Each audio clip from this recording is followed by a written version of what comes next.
Okay, yes Premraj గారు మీ దగ్గరికి వస్తాను. ఒక్కసారి ఏపూర్ గారితో మాట్లాడదాం. ఏపూర్ సోమన్ గారు నమస్తే. నమస్తే. ఎస్, ఇప్పుడు ఆ పాట అందశ్రీ గారి సొంతమా లేక ప్రజల పాట అని అడుగుతున్నారు ఇక్కడ కళాకారులు. ఏం చెప్తారు మీరు? ఏమైనా క్లారిటీ ఇస్తారా? అందశ్రీ గారు రాస్తే తెలంగాణ సమాజానికి పరిచయం అయింది పాట. అది ప్రజల పాటగా ప్రజలు రిసీవ్ చేసుకున్నప్పటికీ ఫస్ట్ దానికి పుట్టుక నేపథ్యం ఉంటది కనుక అది రచయితకు ఖచ్చితంగా ఆ స్వేచ్ఛ ఉంటది. నువ్వు ప్రజాపరంగా పాట ఉంది కనుక పాట రాసిన రచయిత ఎవరు అనేది చరిత్ర అది ఖచ్చితంగా అడుగుతారు. ఇప్పుడు మన కళ్ళ ముందు ఎప్పుడో బండి యాదగిరి ఏ బండిలే పోతావు కొడుకు అని పాట రాశాడు. మేమెవరో ఆయన చూడలేదు, మనం చూడలేదు, కానీ ఎవరు రాసిరంటే బండి యాదగిరి రాసిరని చెప్తారు. కానీ అది ప్రజల పాట, అందరం వాడుకుంటున్నాం. కానీ దానికి రచయిత అంటూ ఒక పేరు అయితే ఉంటదిగా. హలో, ఎస్ ఎస్ చెప్పండి సోమని గారు. వినిపిస్తుంది, వింటున్నారు అందరూ, చెప్పండి. అందువల్ల విషయం ఏంటంటే ఈడ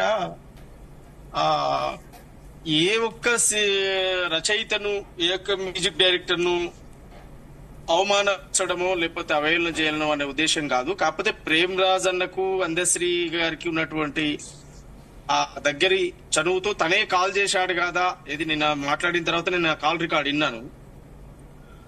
వాళ్ళిద్దరు మాట్లాడుకున్నటువంటి సంభాషణను దాన్ని బయటికి తీసి యూట్యూబ్ లో పెట్టి ఇది ఒక లేని విషయం చేయాల్సినటువంటి అవసరం లేదు. వాళ్ళు మాట్లాడుకున్నది ఈయన ఒక్కడే మాట్లాడుతుండు కదా అనే ధోరణితో ఈయన కలిసిన జరిగిన వ్యక్తి వాళ్ళిద్దరి మధ్యన జరిగినటువంటి సంభాషణ అది. ఇప్పుడు ఒకవేళ డైరెక్ట్ మీలాంటి స్టూడియోకి పిలిచి లైవ్ లోకి తీసుకొని మాట్లాడినటువంటి ఇష్యూ కాదు.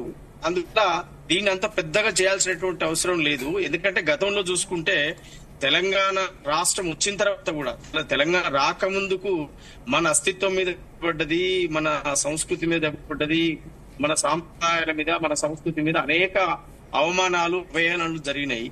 రాష్ట్రం వచ్చిన తర్వాత కూడా ఇదే చేనేత వస్త్రాలకు ఎవరిని బ్రాండ్ అంబాసిడర్ గా పెట్టారు, ఇదే తెలంగాణ గుండె చప్పుడు అని చెప్పి న్యూస్ ఛానల్ పెడితే ఆ న్యూస్ ఛానల్ కు ఎవరు ఎండీగా ఉన్నారు, ఎవరు ఇన్ఛార్జిగా ఉన్నారు, పత్రికలకు ఎవరు ఉన్నారు, తెలంగాణలో ఉన్నటువంటి ప్రాజెక్టులు కానీ తెలంగాణలో చేపట్టినటువంటి అనేక కార్యక్రమాలకు ఎవరు కాంట్రాక్టర్లు ఇచ్చారు, ఏ కాంట్రాక్టర్ల డైరెక్షన్ లో జరిగిన ఇవన్నీ కూడా.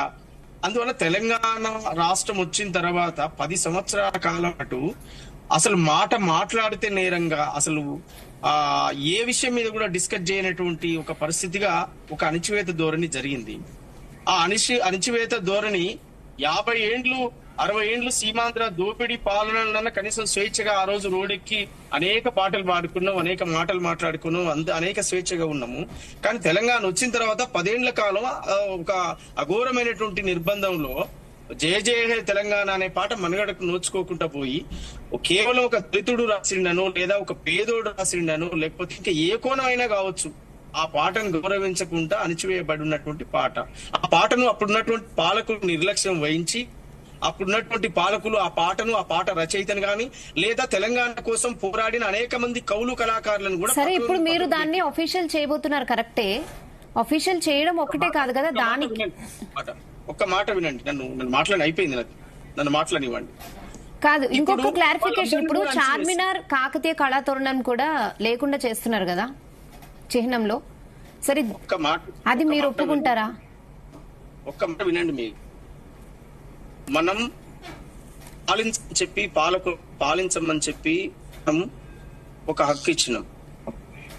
వాళ్ళు ఏది కరెక్ట్ ఏది తప్పు ఏది ఒప్పు అని నిర్ణయాలు తీసుకునే కాడ దానికి ఒక కమిటీ ఉంటది, దానికి మంచి చెడు వ్యాపారాలన్నీ కూడా ఉంటాయి.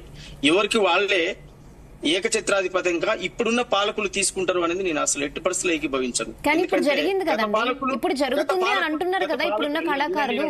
గత పాలకులు అది జరిగింది, అది చేసిర్రు. లైవ్ లో ఎవరిని కూడా మాట్లాడించలేదు, ఎవరిని కలవనియలేదు, ఏ ప్రజలు కలవలే, ఏ కళాకారుల కలవని. కానీ ఇప్పుడు కూడా అదే జరుగుతుంది అంటున్నారు కళాకారులు, ఇప్పుడు కూడా అదే జరుగుతుంది అంటున్నారు. మీరు విన్నారు కదా, ఏ ఎమ్మెల్యేలు కలవలేదు, ఏ మంత్రులు కలవలేదు. అప్పుడు ఉన్నటువంటి పరిస్థితి అట్లా ఉంది, ఒక నిర్బంధకాలంగా ఉంది.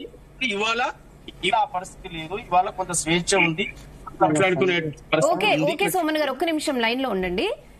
ఒక్కసారి ప్రేమరాజు గారి దగ్గరికి వెళ్దాం. ఎస్ ప్రేమరాజు గారు, అసలు ఇప్పటి వరకు ఆ పాటనే విస్మరించారు గత పాలకులు, ఇప్పుడు అఫీషియల్ గా చేస్తున్నారు. సో